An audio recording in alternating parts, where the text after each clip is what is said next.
Nazmul Hasan, Papon, Jalal Yunus, they were in a decision যে মেহেদী হাসান মিরাজকে তারা নিতে চায়। ওই যে দুজন ক্রিকেটারের কথা বললাম, সেই তালিকায় তাকে নিতে চায়।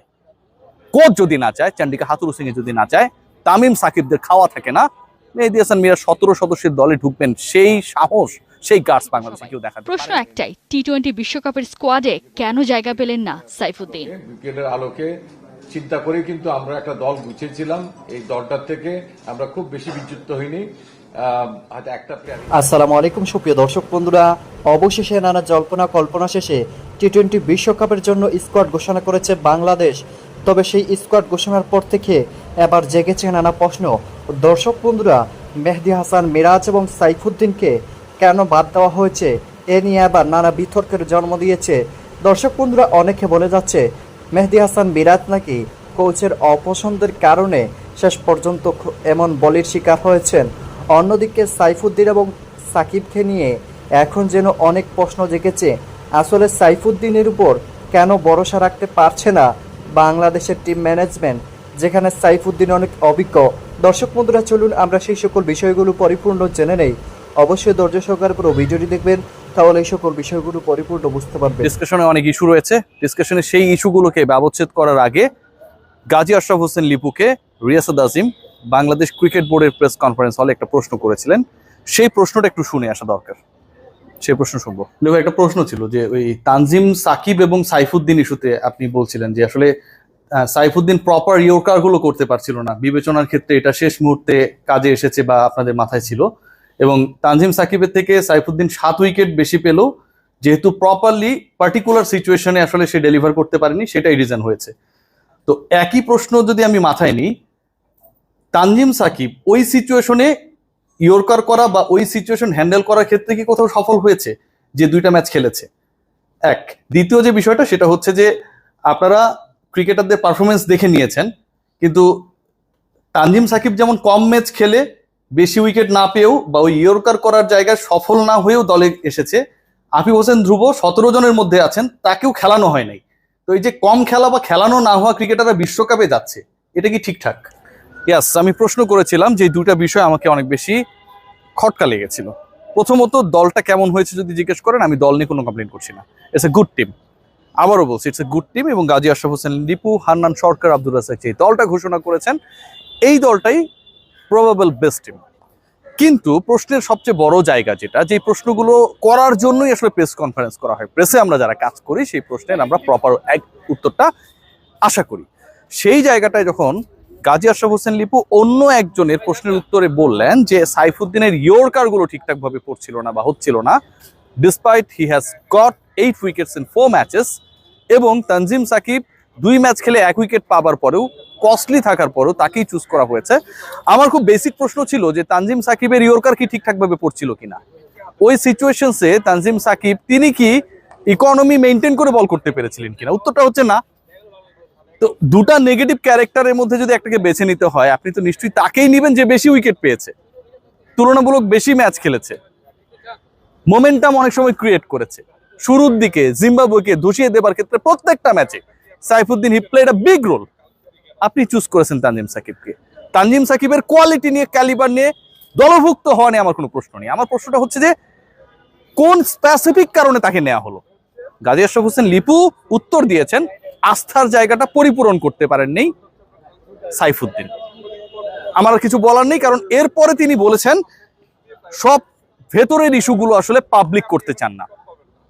দ্বিতীয় পয়েন্ট যেটা, বিশ্বকাপের একটা দল, এবং এই বিশ্বকাপের দল দেয়ার সাথে আরো 2 জনকে অ্যাড করা হয়েছে। সবচেয়ে বড় ডিসকাশনের জায়গা যেটা ছিল, সেটা হচ্ছে 2 জন এক্সট্রা ক্রিকেটার নিয়ে যাওয়া হচ্ছে। একজন হচ্ছেন আফিফ হোসেন ধ্রুব এবং অপরজন হাসান মাহমুদ। আফিফ ধ্রুব বাংলাদেশের যে প্রথম 3টা ম্যাচ খেলেছে বাংলাদেশ জিম্বাবুয়ের বিপক্ষে, সেই দলের মধ্যে ছিলেন, তাকে একটা ম্যাচও খেলানো হয়নি। সাকিবকে যেমন অল্প ম্যাচ খেলিয়ে কস্টলি হবার পরেও অলমোস্ট সাইফুদ্দিনের মতো রোল প্লে করার পরও নেওয়া হয়েছে, আফিফকে দলভুক্ত করে ওই 17 সদস্যেরই হোক না সেটা, ফ্লাই করার জন্য নেওয়া হয়েছে, কোনো ম্যাচ না খেলিয়ে। ভাই, এক ধাপ উপরে একজন ক্রিকেটারকে আপনি নিয়ে যাবেন, স্ট্যান্ড বাই হিসেবে নিয়ে যাবেন, যে কোনো সময় জাতীয় দলে ঢুকে যেতে পারে, সেই ক্রিকেটারকে আপনি খেলানোর সুযোগ থাকার পরও খেলাননি কেন? উত্তরটা হচ্ছে বাংলাদেশ ক্রিকেট বোর্ড টিম ম্যানেজমেন্টের পক্ষ থেকে সিলেকশন কমিটি শেষ মুহূর্তে জেনেছে যে দুজন ক্রিকেটারকে তারা নিতে পারবে। এই যখন হয় কমিউনিকেশনসের অবস্থা, আমার তখন কিছু বলার নেই। 15 সদস্যের দল নিয়ে আলোচনা করতে চাই। 15 সদস্যের দলে রিয়াসাদ আজিম গতকাল থেকে যেই 15 জনের নাম বলেছে, সেই 15 জনের নাম বাংলাদেশের চিফ সিলেক্টর, বিসিবির চিফ সিলেক্টর গাজী আশরাফ হোসেন লিপু যে ঘোষণা করেছেন 100% মিলেছে, 100% মিলেছে। স্ট্যান্ড বাই তালিকায় আমি শুধু না, বাংলাদেশের সবচেয়ে পপুলার পত্রিকা প্রথম আলো রিপোর্ট করেছিল মেহেদী হাসান মিরাজ, আপনারা নিশ্চয়ই স্ক্রিনশটটা দেখছেন, যাচ্ছেন। শেষ মুহূর্তে মেহেদী হাসান মিরাজকে কাট লিস্টে পাঠানো হয়েছে। Hannan Sarkar, Ashraf Lipu, Abdur Razzak, Nazmul Hasan Papon, Jalal Yunus, they were in a decision যে মেহেদী হাসান মিরাজকে তারা নিতে চায়। ওই যে দুজন ক্রিকেটারের কথা বললাম, সেই তালিকায় তাকে নিতে চায়। আজকে সকাল পর্যন্ত সেই ডিসিশনটা ছিল, সকাল 11টা পর্যন্ত ছিল যে মেহেদী হাসান মিরাজকে তারা ক্যারি করতে চায়। মেহেদী হাসান মিরাজকে ফোন করে জানানো হয়েছে to be ready to fly. আমি যতটুকু জানি বিভিন্ন সূত্র থেকে মেহেদী হাসান মিরাজের ঢাকার বাইরে কোথাও যাওয়ার কথা ছিল, সেই প্ল্যানটাও চেঞ্জ হয়ে গেছে, কারণ বিশ্বকাপে যেতে হবে, ইউএসএ যেতে হবে, এটা তো ফাইজলামি না। মোহাম্মদ নাজমুল হোসেন শান্ত দলনায়ক। একে একে সবার নামই বলে গেলেন প্রধান নির্বাচক। তবে 15 জনের মধ্যে একটা নাম যেন বাদ পড়ে গেল। সবাই খুঁজছে মোহাম্মদ সাইফুদ্দিনকে। কই, রিজার্ভ বেঞ্চেও তো নেই এই অলরাউন্ডারের নাম। বিস্মিত সবাই। প্রশ্ন একটাই, টি-20 বিশ্বকাপের স্কোয়াডে কেন জায়গা পেলেন না সাইফুদ্দিন? ক্রিকেটের আলোকে চিন্তা করে কিন্তু আমরা একটা দল গুছিয়েছিলাম। এই দলটার থেকে আমরা খুব বেশি বিচ্যুত হইনি। হয়তো একটা প্লেয়ার, এই সাইফুদ্দিনই একমাত্র প্লেয়ার যে নাকি আমাদের 30 তারিখের দল থেকে টি-20 বিশ্বকাপের প্রাথমিক স্কোয়াডে বেশ ভালোভাবেই ছিলেন সাইফুদ্দিন। প্রয়োজন ছিল শুধু জিম্বাবুয়ের বিপক্ষে সেই পারফরমেন্সের ধারটাই ধরে রাখা। সিরিজের শুরুটাও সাইফুদ্দিন করেছিলেন দুর্দান্ত। শুরুতেই ব্রেক থ্রু, কিপ্টে বোলিং, একেবারে প্রত্যাশা মাফিক। কিন্তু এরপরই বাধে বিপত্তি। যে ডেথ ওভারের পরিকল্পনাতে দলে ঢুকেছিলেন সাইফুদ্দিন, সেখানেই করে ফেলেন হিসেবে গড়মিল। স্পেশালি সাইফুদ্দিনের কেসটাও, যে তিনি কিভাবে ফেরত আসেন, তার পারফরমেন্সটাও একটু অ্যানালাইসিস করা দরকার ছিল। তো দর্শক বন্ধুরা, আপনারা হয়তো পুরো ভিডিওটি দেখে এবং এই সকল আলোচনাগুলো শুনে অবশ্যই বুঝতে পেরেছেন অবশেষে মেহেদী হাসান মিরাজ এবং সাইফুদ্দিন টি-20 বিশ্বকাপ থেকে বাদ পড়েছেন। তবে এই বাদের তালিকার আসল কারণটা মনে হয় তামিম ইকবালের পছন্দের প্লেয়ার হিসাবে তাদেরকেও দলে রাখা হয়নি। না হলে কেন এমন হতো, যেখানে মেহেদী হাসান মিরাজ বাংলাদেশের ভবিষ্যতের একজন কাণ্ডারি, সেখানে মেহেদী হাসান মিরাজকে এভাবে টি-20 বিশ্বকাপ থেকে সরিয়ে যেন একটা মহা অন্যায় করে ফেলেছে। অন্যদিকে সাইফুদ্দিনকে না রাখা আসলে কতটুকু যৌক্তিক সেটা আপনারাই বলে যান। তো দর্শক বন্ধুরা, আপনারা পুরো ভিডিওটি থেকে এবং এই সকল আলোচনাগুলো শুনে আপনাদের কাছে কেমন লেগেছে অবশ্যই কমেন্ট করে জানিয়ে দিবেন।